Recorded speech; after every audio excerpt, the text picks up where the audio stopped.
Hola, nos da mucho gusto saber que estás nuevamente con nosotros.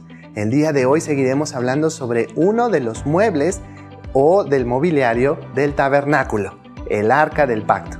Hay mucho que aprender todavía, ¿no es así? Seguramente aprendiste mucho la clase pasada. Y como siempre lo hacemos, iniciamos con una oración pidiéndole a Dios que Él nos ayude en este tiempo. Pero antes de orar, quisiéramos hacer un repaso de la pregunta que hicimos la semana pasada. ¿Qué es orar? Dijimos que orar es hablar con Dios. Si podemos hablar, lo podemos hacer tal y como hablamos con cualquier otra persona. Pero no es necesario así, ni solamente así podemos hablar con Dios, sino que también puede ser desde el corazón. El día de hoy, la pregunta que tengo para ti es, ¿quiénes pueden orar? ¿Te has hecho esa pregunta? Bueno, si orar es hablar con Dios, decirle lo que hay en nuestro corazón, ¿será que cualquier persona lo puede hacer? La respuesta es sí, cualquier persona lo puede hacer. Lo que debemos de tener en mente es si Dios va a escuchar o si Dios va a responder lo que esa persona diga. Quisiera yo leerte el versículo en el que estamos meditando en estas lecciones, nuestro versículo lema que está en Hebreos capítulo 8 y versículo 1. Ahora bien, el punto principal de lo que venimos diciendo es que tenemos tal sumo sacerdote, el cual se sentó a la diestra del trono de la majestad en los cielos.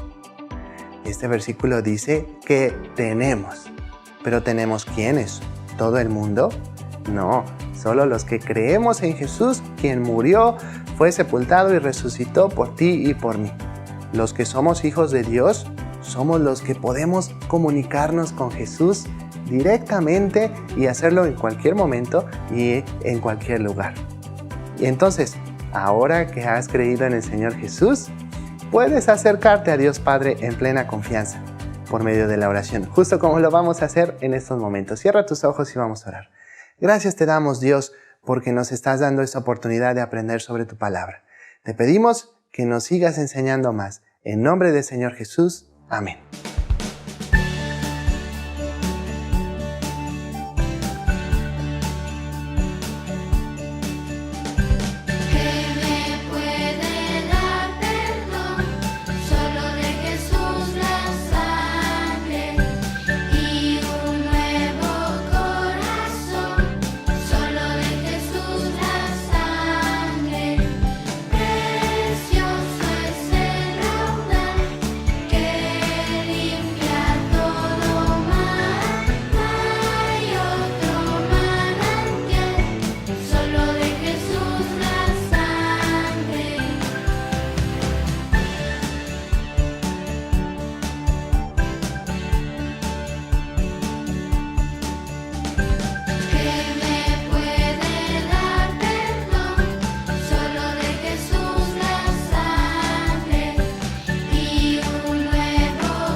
Imagina lo que siente un criminal cuando llega a la corte y escucha que se debe de poner en pie, se debe de levantar y mostrar respeto porque el juez está por llegar. Imagínate lo que siente ese criminal cuando ese mismo juez golpea con su martillo y dice culpable, cárcel. En algunos países también se da la pena de muerte, es decir, culpable, vas a morir. Pero ahora quiero que pienses en la siguiente imagen. Piensa que este mismo juez, cuando sale de la corte, se quita el vestido especial que lleva para juzgar y llega a su casa, abre la puerta y de repente ve que sus hijos llegan corriendo a donde está el juez y le dan un abrazo. ¿Crees que esos pequeñitos sintieron lo mismo que sintió el criminal para con el juez? La respuesta es no. Claro que no sintieron lo mismo porque son hijos de ese juez. ¿Sabes? Ante Dios, el juez justo, solo hay una forma de que tú y yo podamos acercarnos en plena confianza, por medio de Jesús. El Señor Jesús es la sustancia perfecta de los cuadros y los tipos que encontramos en el Antiguo Testamento. Por eso, el escritor a la carta a los hebreos escribió sobre esto, porque algunos hebreos, o es decir, judíos, no entendían por completo acerca de Jesús, quien es el cumplimiento de los tipos que Dios entregó en el Antiguo Testamento. Para los judíos, había 3 oficios importantes que se desarrollaron durante el Antiguo Testamento. Uno es el profeta, quien hablaba de parte de Dios al pueblo. 2, el rey, quien era la persona que gobernaba a todo el país. Y 3, el sacerdote, la persona que ofrecía las oraciones y las ofrendas de parte del pueblo a Dios. La carta a los hebreos se enfoca en el Señor Jesús como el sacerdote supremo o el sumo sacerdote. Esta carta se encuentra en el Nuevo Testamento y está dividida en 13 capítulos. Leamos los versículos lema que están en el capítulo 8, versículos 1 y 2. Ahora bien, el punto principal de lo que venimos diciendo es que tenemos tal sumo sacerdote, el cual se sentó a la diestra del trono de la majestad en los cielos, ministro del santuario y de aquel verdadero tabernáculo que levantó el Señor y no el hombre. La frase que queremos pensar el día de hoy es: tenemos tal sumo sacerdote. Hemos estado hablando sobre la palabra sacerdote. ¿Sabes qué significa? La palabra sacerdote en español significa persona dedicada a celebrar y ofrecer sacrificios. En el idioma hebreo, la palabra es kohen, que significa presentar. Un sacerdote es aquella persona que se encarga de presentarle a Dios las ofrendas y peticiones de los hombres. Dicho de otra manera, es una persona que se interpone o se coloca entre los hombres y Dios y que le habla a Dios a favor del hombre. No cualquier persona podía ser un sacerdote. Debían tener características especiales. Vamos a ver algunas de ellas. Número 1. Debía ser escogido por Dios. La nación de Israel se dividía en 12 tribus, es decir, los hijos de 12 hombres que fueron hijos de Jacob. Sus nombres de los hijos de Jacob fueron los siguientes: Rubén, Simeón, Leví, Judá, Isaacar, Zabulón, Benjamín, Dan, Neftalí, Gad, Aser y José. Entre el pueblo de Israel era común identificarte con tu nombre y decir de qué tribu eras. Por ejemplo, Moisés, ¿sabes de qué tribu era? Él era de la tribu de Leví, es decir, descendiente de Leví. Tendríamos que decir Moisés, hijo de Amram, de la tribu de Leví. Para ser sacerdote, ¿tendrías que pertenecer a la tribu de Leví? Solo los levitas o los hijos de Leví podían ser sacerdotes. De la tribu de Leví, Dios escogió para ser sacerdotes a los descendientes de Aarón. El primer sacerdote fue Aarón, hijo de Amram de la tribu de Leví. Aarón fue hermano mayor de Moisés. Número 2. El sacerdote era propiedad de Dios. Los sacerdotes pertenecían a Dios de ciertas maneras.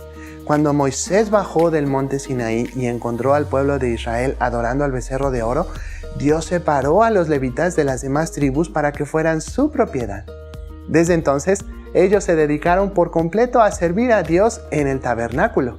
Ellos no recibirían parte de la tierra prometida para que ellos vivieran en cierto lugar, porque ellos pertenecían a Dios. Ellos no tenían que dedicarse a trabajar como todos los demás israelitas, sino estar por completo sirviendo a Dios. Ellos vivían de las ofrendas que otros israelitas llevaban al tabernáculo. Toda su vida era para servir a Dios, pues le pertenecían. El Señor Jesús es superior a todos los sacerdotes, hijos de Aarón que existieron, porque el Señor Jesús es Dios.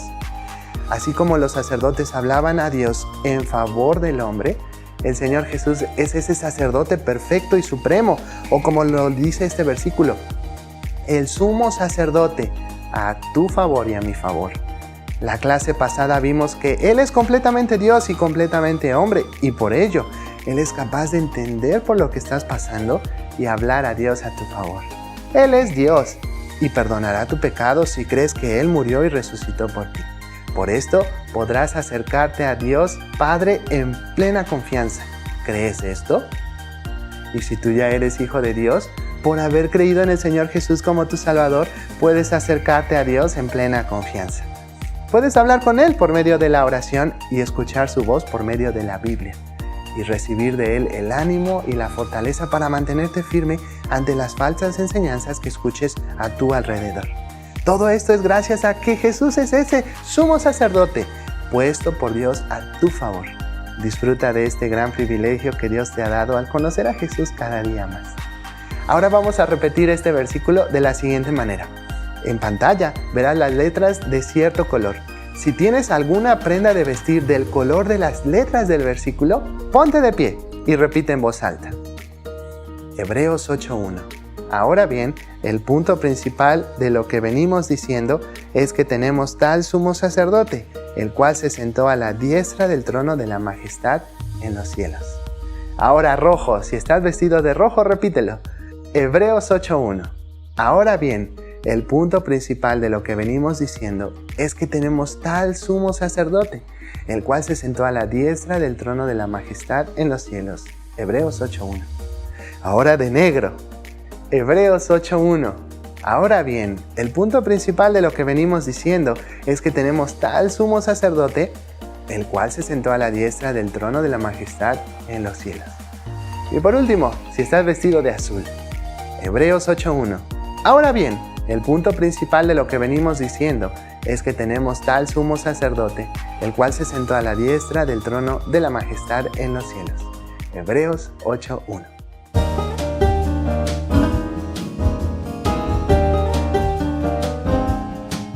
Es el Señor quien me salvó, es el Señor quien me libró. Pagó el precio mi Señor Jesús por su muerte allá en la cruz. Si el Señor resucitó, así la muerte ya venció. Ahora quiero a mi Señor por siempre darlo.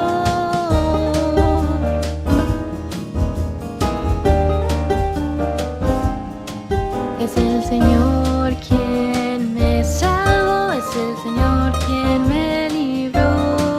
Pagó el precio mi Señor Jesús por su muerte allá en la cruz. Si el Señor resucitó, así la muerte ya venció. Ahora quiero a mi Señor por siempre darlo.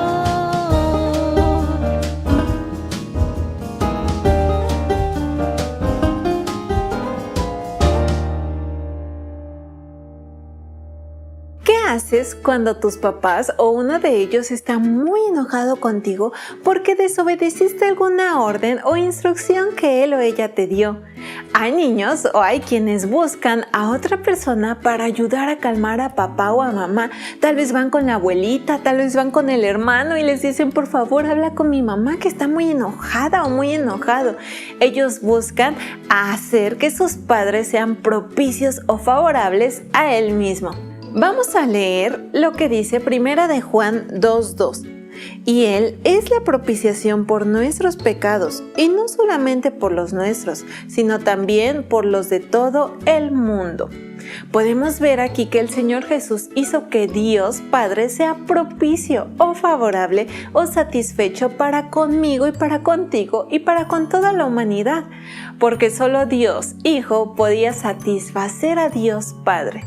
Y esto es lo que vemos también en los evangelios y es algo que dan a conocer. ¿Recuerdas que estamos viendo sobre los 4 evangelios? La clase pasada vimos el primero y hoy estaremos pensando un poco acerca del segundo evangelio, que fue escrito por Marcos. Marcos no es nombrado como un discípulo directamente del Señor Jesús. No aparece formando parte del grupo de los discípulos que anduvo con el Señor Jesús, pero fue un íntimo amigo del apóstol Pedro, quien se cree que supervisó la escritura de este evangelio. Se destaca por presentar al Señor Jesús como el siervo o esclavo obediente a Dios, que es el Hijo mismo de Dios, resaltando esto por los milagros que hizo el Señor Jesús. Este evangelio fue escrito pensando en presentar al Señor Jesús a los romanos, la gente que dominaba el mundo en ese tiempo. Por eso es que este segundo evangelio no hay registro de quiénes eran los padres del Señor Jesús, ni de dónde habían nacido, porque realmente a los romanos es algo que no les interesaba saber de dónde venía un esclavo. Marcos utiliza y explica algunas palabras propias del pueblo de Israel que los romanos no entendían. Aunque es breve más que los otros 3 evangelios, la narrativa de Marcos es más vivida y detallada en las acciones del siervo de Dios, el Señor Jesús. Este es un libro más de hechos y de acciones que de palabras. No contiene largos discursos, sino unas pocas parábolas o historias conocidas por los hombres con enseñanzas de parte de Dios.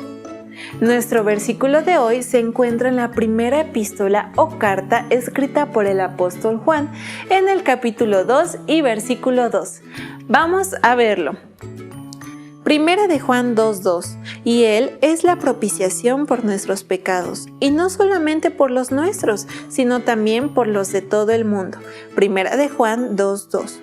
La palabra propiciación significa satisfacción. El Señor Jesús es el único que puede satisfacer, volver favorable a Dios Padre, porque el Señor Jesús nunca pecó y aún así sufrió el castigo por el pecado, y no solamente por los nuestros. La Biblia es tan clara cuando dice que no solo es por la propiciación por los propios pecados de los creyentes. Al contrario, Jesús es la propiciación de los pecados de toda la humanidad. El pueblo de Israel debería realizar la ceremonia o fiesta de la propiciación una vez al año, y esta era cuando el sumo sacerdote derramaba la sangre de un animalito designado por Dios en el propiciatorio o en la cubierta del arca del pacto. Durante un año entero, el pueblo de Israel, creyentes y no creyentes, disfrutaban del perdón de Dios hasta la realización de la ceremonia del próximo año. Esta ceremonia o rito debía ser repetido cada año. Pero el Señor Jesús hizo algo muchísimo mejor al cumplir el tipo de esta ceremonia. El Señor Jesús se presentó con su propia sangre en el lugar santísimo del tabernáculo del mismo cielo, en el propiciatorio hecho por el mismo Dios y no por hombres. Y lo hizo no solo por el pecado del pueblo de Israel, sino por toda la humanidad. Por eso, ya no hacemos más ceremonias de la propiciación. Por haber creído en el Señor Jesús como tu Salvador, puedes acercarte a Dios Padre con plena confianza. El Señor Jesús te acompaña ante el Padre cuando te presentas ante Él en oración. Si has cometido algún pecado como hijo de Dios, allí puedes confesarlo y Dios Padre promete perdonarte y limpiarte de toda maldad, porque el Señor Jesús ya pagó por todos tus pecados cuando Él murió y resucitó al tercer día. También puedes pedirle a Dios ánimo y fortaleza para seguir fielmente con Él, aunque otras personas busquen que no creas lo que dice la Biblia y lo que ésta nos enseña, que es la palabra de Dios. Así que por haber creído en el Señor Jesús como tu Salvador, puedes acercarte a Dios Padre en plena confianza. Y si tú aún no has creído en el Señor Jesús como tu Salvador, Dios no está propicio a ti, sino que la ira de Dios está lista para ser ejecutada, castigando a todos a quienes no quieren creer en el Señor Jesús como su Salvador. Hoy mismo puedes reconocer tu pecado y creer en el Señor Jesús para que Dios Hijo haga que Dios Padre sea propicio, favorable o satisfecho contigo. ¿Creerás ahora mismo en el Señor Jesús como tu Salvador? Vamos a decir juntos este versículo. Recuerda que mencionamos la cita al principio y al final. Van a ir apareciendo algunas imágenes o algunos emojis que nos van a recordar la palabra que va y vamos a tratar de decirlo de memoria. ¿Estás listo? Comenzamos. Primera de Juan 2:2, y Él es la propiciación por nuestros pecados, y no solamente por los nuestros, sino también por los de todo el mundo. Primera de Juan 2:2. Primera de Juan 2:2, y Él es la propiciación por nuestros pecados, y no solamente por los nuestros, sino también por los de todo el mundo. Primera de Juan 2:2. Primera de Juan 2:2, y Él es la propiciación por nuestros pecados, y no solamente por los nuestros, sino también por los de todo el mundo. Primera de Juan 2:2.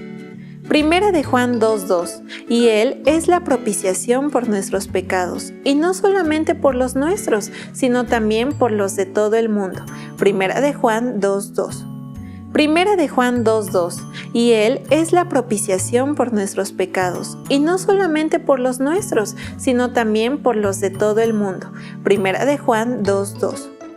¿Recuerdas que la clase pasada realizamos un arca, precisamente de la que estuvimos estudiando?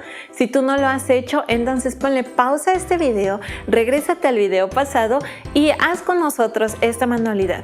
Si tú ya la tienes hecha, entonces ve por ella y tenla presente durante esta lección para que mientras estemos escuchando puedas irla viendo e ir comparando y aprendiendo más acerca de este mobiliario del día de hoy, que es todo lo que constituye el arca. Recuerda y ten presente que no es que exactamente eran así los utensilios o las cosas que estaremos viendo, sino simplemente es una idea para que nosotros podamos comprender mejor lo que Dios quiere decirnos y lo que Dios también dejó establecido para su pueblo que hiciera. Así que ve por tu arca y presta mucha atención. Qué maravilloso cuadro o retrato de Cristo Jesús vimos en la clase pasada. El primer mueble del tabernáculo que Dios le mostró a Moisés era el arca del pacto o el arca del testimonio, que nos muestra las dos naturalezas del Señor Jesús en una sola persona, Cristo Jesús. El oro, la naturaleza divina, porque Jesús es Dios. Y la madera de acacia, la naturaleza humana sin pecado, porque el Señor Jesús fue hecho hombre perfecto. El tabernáculo comienza mostrándonos la persona de Dios. ¿Hiciste el arca? ¿Ya la tienes lista? ¿Cómo te quedó el arca que hiciste? Debiste haber hecho las siguientes partes: el arca, las dos varas para transportarla y la tapa del arca. A esa tapa del arca Dios le puso un nombre muy especial, le llamó el propiciatorio. Veamos este segundo tipo de Cristo en la Biblia, la palabra de Dios. En Éxodo 25, de los versículos 17 al 22, la Biblia dice que Moisés recibió las instrucciones de parte de Dios para hacer la tapa del arca. Esta tapa iba encima del arca y debía ser una plancha de oro sólido. Debía tener 2 codos y medio, cerca de 1,15 m de largo, y 1 codo y medio, cerca de 69 centímetros de ancho. 2 querubines o 2 ángeles de oro puro labrados a martillo debían ser hechos de la misma plancha, uno en cada extremo. Tenían sus alas extendidas por encima para protegerla y sus caras estaban viendo hacia el centro de la tapa del arca, el propiciatorio. Este propiciatorio literalmente era una cubierta, no solamente una tapa para el arca, sino servía para 2 cosas muy importantes. Vamos a ver la primera. Sería el lugar de encuentro de Dios con Moisés, como leemos en Éxodo 25 al 22. Y de allí me declararé a ti y hablaré contigo de sobre el propiciatorio, de entre los 2 querubines que están sobre el arca del testimonio, todo lo que yo te mandaré para los hijos de Israel. Y la segunda sería el lugar donde los pecados serían cubiertos, y así el lugar de la propiciación. Había una razón especial para este nombre, o el nombre propiciatorio, lo que nos lleva a estudiar este conjunto de palabras: propiciar, propiciación, propiciatorio y el que propicia. Propiciar significa aplacar o satisfacer las exigencias de Dios.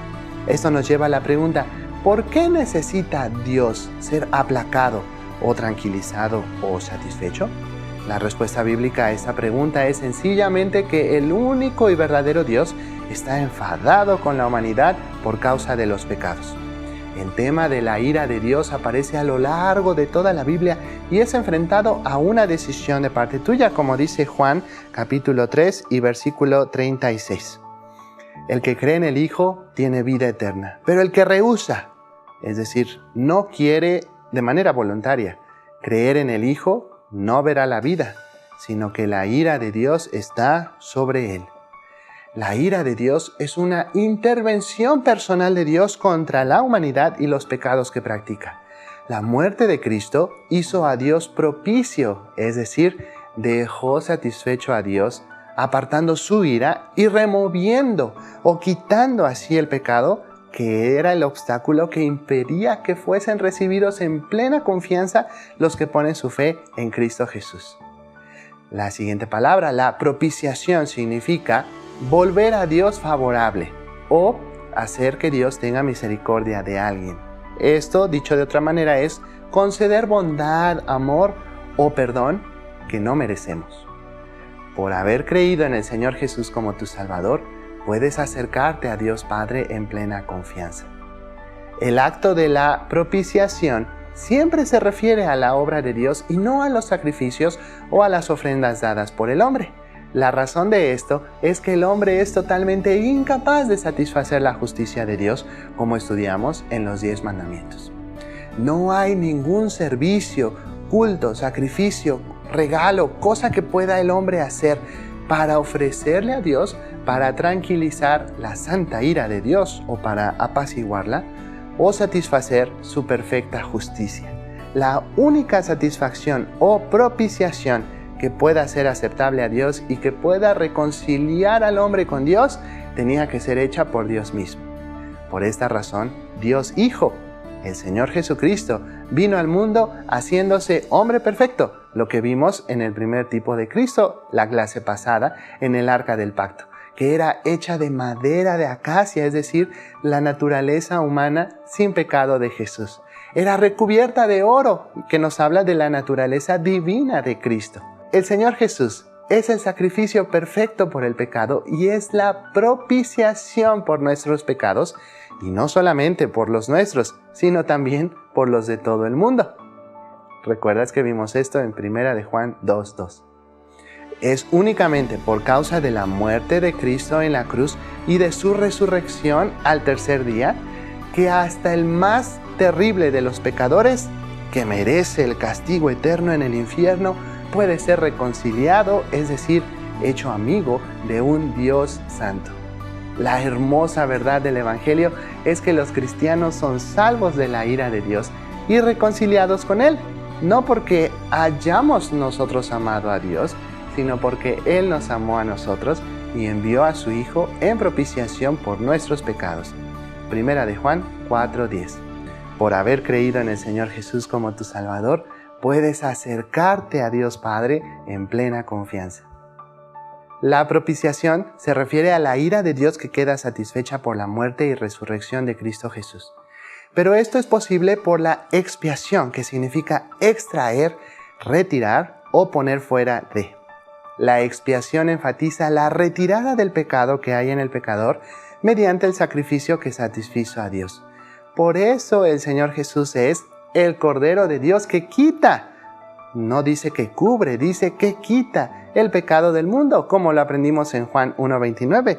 Vamos a leerlo todos juntos. El siguiente día vio Juan a Jesús que venía a él y dijo: «He aquí el Cordero de Dios que quita el pecado del mundo». Juan 1:29. El pecado interrumpe las relaciones normales con Dios. La expiación retira la culpa y el pecado por medio del derramamiento de la sangre de Jesús. Y la propiciación satisface a Dios restaurando la relación del ser humano con Dios. El propiciatorio o el lugar de propiciación es lo siguiente de lo que queremos hablar. Cristo Jesús es descrito como el lugar de propiciación donde las santas demandas de Dios quedaban satisfechas. El propiciatorio era rociado con la sangre del sacrificio en el día de la expiación, de modo que lo que era un trono de juicio podía ser ahora, con base en la justicia divina, un lugar de propiciación y misericordia y un sitio de comunión con Dios, como dice la Biblia en Hebreos 4:16. Acerquémonos, pues, confiadamente al trono de la gracia, para alcanzar misericordia y hallar gracia para el oportuno socorro. Por haber creído en el Señor Jesús como tu Salvador, puedes acercarte a Dios Padre en plena confianza. En cumplimiento del tipo del Antiguo Testamento, el Señor Jesús es en sí mismo el lugar de propiciación, el propiciatorio rociado con su propia sangre, la señal de que Él ha honrado la ley, al sufrir en nuestro lugar la santa sentencia que la ley impone. En la propiciación, la idea no era aplacar a un Dios vengativo, sino hacerlo recto según su santa ley y proveer la base para que Dios se mostrara misericordioso en conformidad con su justicia. De lo que queremos hablar a continuación es el que propicia o satisface. Nuestro Dios es el único Dios y es trino: Dios Padre, Dios Hijo y Dios Espíritu Santo. Cuando el Señor Jesús fue bautizado por Juan el Bautista, Dios Padre habló desde el cielo afirmando que Jesús, quien estaba siendo bautizado, es Dios Hijo. Y Dios el Espíritu Santo descendió en forma de una paloma, que era la señal de Dios Padre para Juan de que Jesús es Dios Hijo. Vamos a leerlo en Mateo capítulo 3, versículos 16 y 17. Y Jesús, después que fue bautizado, subió luego del agua, y he aquí los cielos le fueron abiertos, y vio al Espíritu de Dios, que descendía como paloma, y venía sobre él. Y hubo una voz de los cielos que decía: Este es mi Hijo amado, en quien tengo complacencia. El Señor Jesús es el único que complace, que satisface completamente a Dios el Padre. La sangre de los animales sacrificados en el Antiguo Testamento no podía satisfacer por completo a Dios el Padre porque eran imperfectos, pero eran un tipo del sacrificio del Señor Jesús, quien es el antitipo o el cumplimiento o la sustancia perfecta en el Nuevo Testamento. Hebreos 9:12 dice muy claramente que el sacrificio de nuestro Señor fue su propia sangre, no la sangre de animales, y que fue ofrecida una vez, no repetidamente como en el Antiguo Testamento, y dio como resultado eterna redención, no una cobertura temporal de pecados como en el Antiguo Testamento. Vamos a leer Hebreos 9:12. Y no por la sangre de machos cabríos o de carneros, ni de becerros, sino por su propia sangre, entró en el lugar santísimo, habiendo obtenido eterna redención o pago por el rescate. El Señor Jesús es nuestro sumo sacerdote, el sacerdote supremo o máximo, quien realizó la propiciación final. El Señor Jesús no se presentó con su propia sangre en el tabernáculo del desierto hecho por Moisés y el pueblo de Israel. Tampoco entró al templo de Jerusalén en los días en que él estaba viviendo. Se presentó en el lugar santísimo del mismo cielo, el tabernáculo original hecho por Dios y no por los hombres, como dice Hebreos 9:11 y Hebreos 8:2. Pero estando ya presente Cristo, sumo sacerdote de los bienes venideros, por el más amplio y más perfecto tabernáculo, no hecho de manos, es decir, no de esta creación, o no hecho por los hombres. Y ministro del santuario, de aquel verdadero tabernáculo que levantó el Señor y no el hombre. Cuando el Señor Jesús estuvo aquí en la tierra, mientras se dirigía a la ciudad de Jerusalén para entregar su vida y para pagar el rescate por ti y por mí, dio varias enseñanzas acerca de la necesidad de orar y no desmayarse, esperando la respuesta de Dios. Una de estas enseñanzas se encuentra en Lucas 18, 9 al 14. ¿Qué crees tú que el Señor Jesús utilizó para dar esta preciosa enseñanza? Usó la propiciación y el propiciatorio de una manera correcta y maravillosa. Vamos a ver qué fue lo que enseñó el Señor Jesús. Una parábola es una historia terrenal con una enseñanza celestial dada por el mismo Dios. En esta parábola que vamos a ver a continuación hay dos hombres de la nación de Israel, el pueblo de Dios, que van a orar al mismo lugar, al templo de Jerusalén, considerado el lugar donde habitaba Dios. Jerusalén era conocida como la ciudad del gran rey. Uno de ellos era fariseo, que significa separado.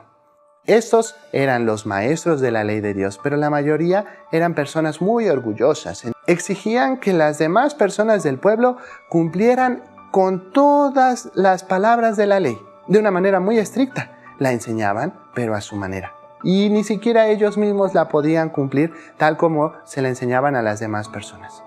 Este hombre fariseo representa a los que, como dice la Biblia, confiaban en sí mismos como justos. Es decir, creían que eran tan buenos que Dios estaba obligado a amarlos y a concederles todo lo que les pedían, y menospreciaban a otros. Notemos dos cosas acerca de este fariseo. El Señor Jesús dijo que el fariseo oraba consigo mismo. Este hombre no estaba orando con Dios. Las palabras que usó en la oración consigo mismo las podemos dividir en dos partes.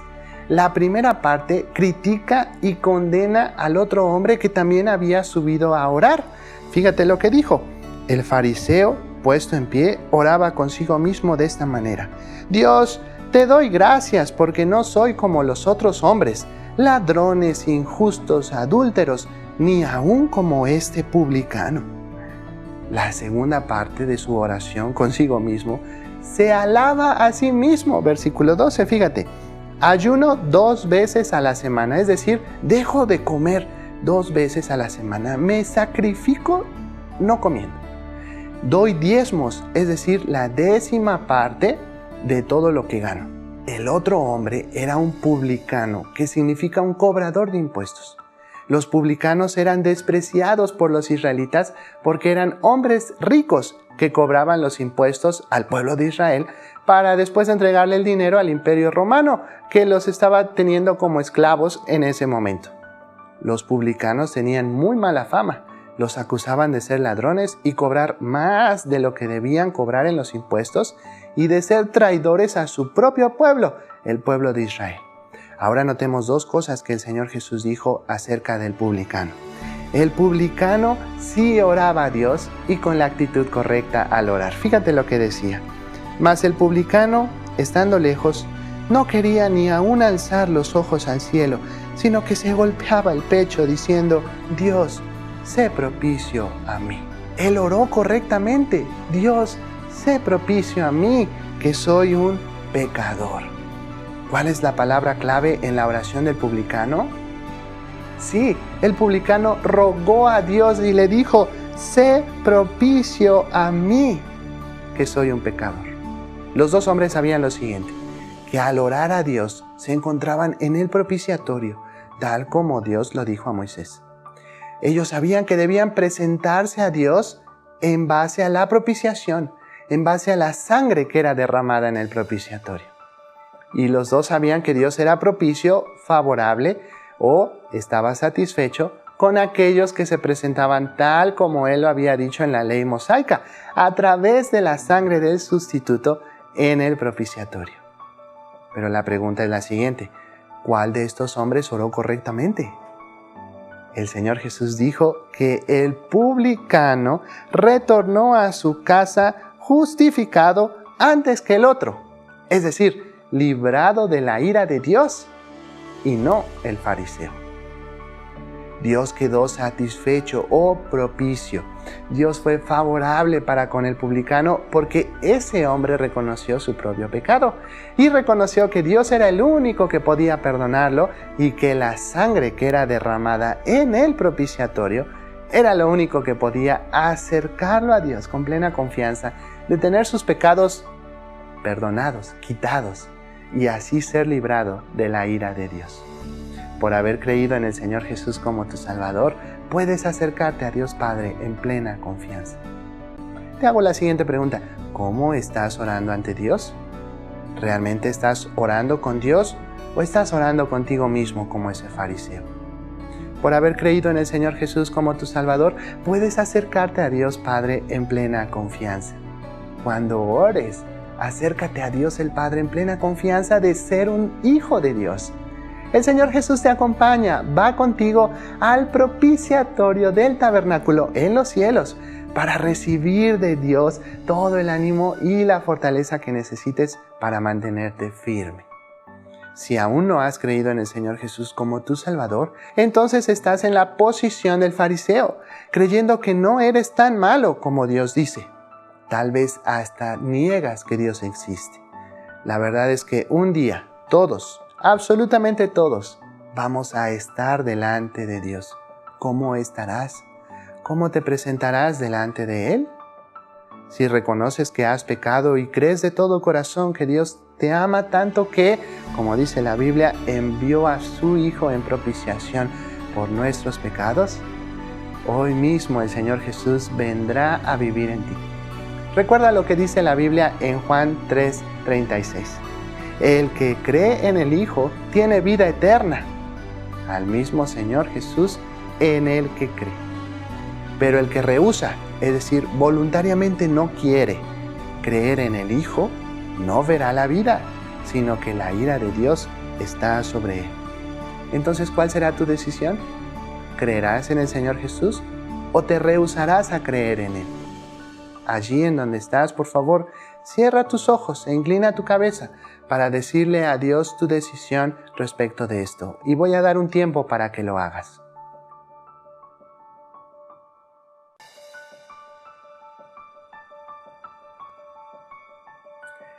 Y por haber creído en el Señor Jesús como tu Salvador, puedes acercarte a Dios Padre en plena confianza. ¿Conoces personas que rechazan las enseñanzas de la Biblia? A veces las personas se ríen de quienes creemos en Jesús y de que creemos lo que la Biblia dice y enseña. Otras personas son indiferentes, ni dicen que sí ni dicen que no. Recuerda que el Señor Jesús te acompaña y va contigo cuando oras al Padre, a Dios Padre. Y por haber creído en el Señor Jesús como tu Salvador, puedes acercarte a Dios Padre en plena confianza. Al acercarte en oración a Dios Padre en plena confianza de ser un hijo suyo, Él te dará el ánimo y la fortaleza para mantenerte firme. Ora por esas personas que te ridiculizan, pero no lo hagas como el fariseo en la parábola que contó el Señor Jesús. Confía en que Dios te ayudará a hablarles de la persona de Jesús y la obra perfecta que Él hizo como propiciación por nosotros los pecadores, como lo dice la Biblia en 1 de Juan 2:2. Y Él es la propiciación por nuestros pecados, y no solamente por los nuestros, sino también por los de todo el mundo. En estos últimos días hemos estado bombardeados de muchas malas noticias, que un virus anda suelto, que gente está muriendo, que quieren impedir que nazcan bebés, que el gobierno está permitiendo matrimonios que no son como el diseño original de Dios, etc. Muchas noticias más. Pero sabes, dentro de todo este caos hay una buena noticia y es realmente maravillosa. ¿Quieres saber cuál es? Escucha este canto con mucha atención.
Buenas nuevas. Recordemos que en clases pasadas vimos que la palabra evangelio significa buen mensaje o buenas noticias. Y este buen mensaje es que Dios, como dice este canto, a su Hijo nos mandó y murió en una cruz y resucitó. Dios, en su gran amor con que nos amó, Él proveyó de un Salvador para pagar por tus pecados y por mis pecados. Todas estas malas noticias de las que hemos hablado hace un momento son consecuencia del pecado. Pero Jesús, siendo el mismo Dios, vino, se humilló en esta tierra para pagar el precio por tu pecado y por el mío y morir en una cruz. Pero lo más maravilloso de este hermoso mensaje es que Él no quedó muerto, sino que venció a la misma muerte y volvió a vivir al tercer día. Resucitó. ¿Acaso has escuchado de alguna persona que ha vuelto a vivir al tercer día después de morir? Creo que no, ¿verdad? Y claro que no, porque solamente Jesús es quien pudo hacerlo. Un día muy pronto Jesús regresará y viene a llevarnos al cielo. Habrá un día cuando Jesús vuelva a esta tierra y será para tomar a todos los que han creído en Él como su único Señor y Salvador, o sea, los que son sus hijos, y los llevará a vivir para siempre con Él en su morada celestial. ¡Qué gran privilegio vivir en su propia casa! Si el Señor Jesús volviera hoy mismo, ¿te irías con Él? Si tú ya has creído en esa buena noticia y le has recibido como tu Señor y Salvador, entonces puedes acercarte a Dios Padre en plena confianza. Y esa confianza también puedes tener de que cuando Jesús vuelva, te irás con Él. Y puedes contarle a los que te rodean, a las personas que están cerca de ti, esta noticia tan maravillosa que seguramente será de bendición y de ánimo para sus vidas en medio de todas estas malas noticias.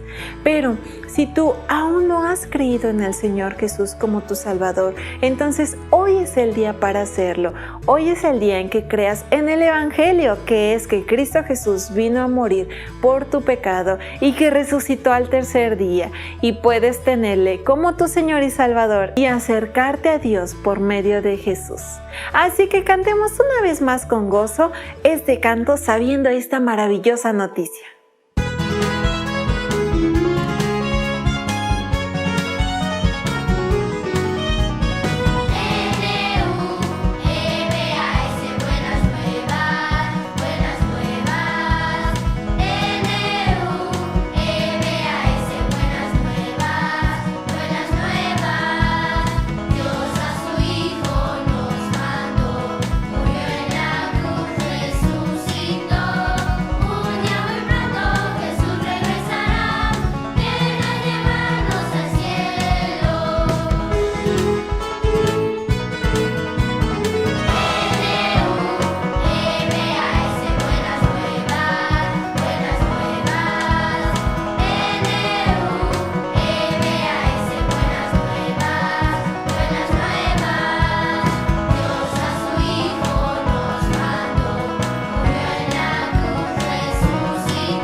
Bien, hemos llegado al final de esta clase y hemos aprendido mucho acerca de este tema.